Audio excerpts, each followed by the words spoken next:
Parents are naturally concerned about the nutritional health of their babies, and they should be. Infants have unique nutritional needs, and between 5 and 6 months, those needs begin to change, calling for supplemental food sources.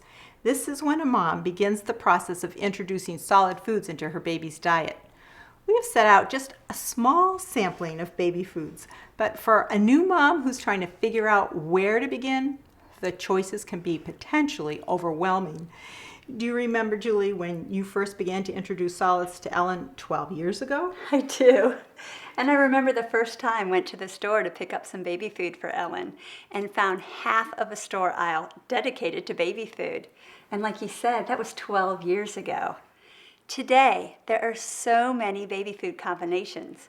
It isn't just a cereal option, but cereals mixed with fruits, or cereals mixed with vegetables, or vegetables mixed with fruits and meats and juices, and now yogurt mixed with fruits and some mixed with vegetables. But the good news is your baby does not need to sample every variety offered by baby food manufacturers. But your baby does need the basic nutrition from the various food groups, and that's what we want to talk about here. In this visit, we'll begin by providing a general introduction of what food supplements babies need, and then in our next visit, we'll walk through the step-by-step process of introducing each one of the food choices.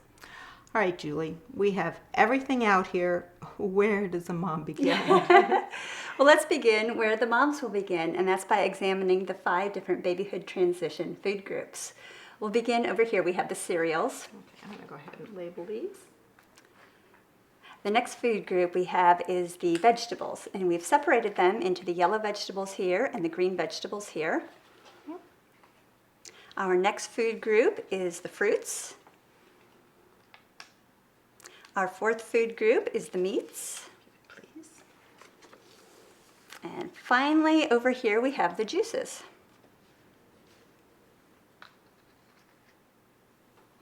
Let's go back to the cereals, and here we have 3 options.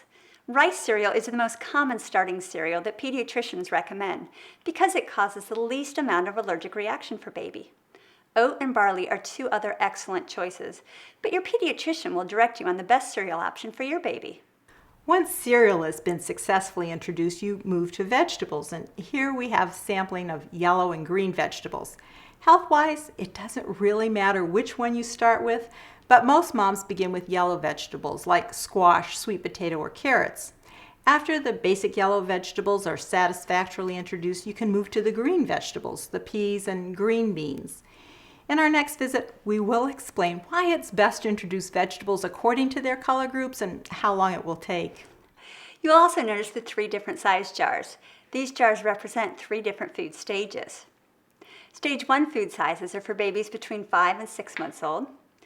Stage 2 jars are for 6 to 7 months. And stage 3s are for babies 8 months and older. Okay, we have the cereals followed by the vegetables. So the next group of foods consist of fruits. While fruits make up an important nutritional component in your baby's diet, they are not as important as the nutrition provided through cereal and vegetables. For that reason, we believe introducing fruits around 7 months is early enough. Again, we will provide more details and some cautions about fruits in our next visit. The 4th food group will be the meats. Meats including chicken, turkey, beef, and ham are all a good source of protein. However, babies usually receive plenty of protein from breast milk or formula, so I personally hold off introducing meats until 10 months of age or older. And then after the introduction of meats comes the fun food, juices. But like meats, I'm not in any rush to introduce Micah to juices, and may not until well after his 1st birthday. It's because juices don't offer any additional nutritional value that he's not already receiving from his fruits. Now, while you may hold off introducing juices, what we're not suggesting is that you hold off on introducing the use of the sippy cup. The American Academy of Pediatrics actually suggests that a child move completely to a sippy cup by their 1st birthday. This not only speaks to a child's ability to handle a cup, but also to mom and dad's need to be proactive in the training involved, and this really starts around 6 months of age. Now, Julie, how are you accomplishing this with Micah? Well, the one thing I've learned is that this is a new experience for a 6-month-old, and initially what goes in the mouth will come out. So I keep a cloth diaper, a washcloth handy, and I persevere. I normally offer Micah sips of water, but for some moms it might be breast milk or sips of formula offered at each meal. And this is just to help him get used to the cup. As a breastfeeding mom, my goal is to wean Micah right to the cup and not to the bottle. And for those using a bottle, the goal is to gradually wean to the cup, which should be around the baby's first birthday. Okay, Julie, there are so many choices of sippy cups out there as well. So how does a mom make that decision? That's a good question. I brought two here. And they both have two different ways that the baby has to get the liquid. With this one, the baby has to tilt, suck, and swallow. And with this one, they just have to suck and swallow. Now, whichever one you choose to start with, I would stick with that one for several months so the baby isn't confused about whether they have to tilt or not. And you're going to have to help them either way to begin with. Now, I've chosen to start Micah with the sippy cup with a straw. And the reason is I want him to get used to being able to drink liquids through a straw. If we're ever out somewhere, maybe at a friend's house or at a restaurant, and I forget to bring the sippy cup, we can simply stick a straw into a glass of water and he will know what to do with it. Now, of course, I'll hold it for him.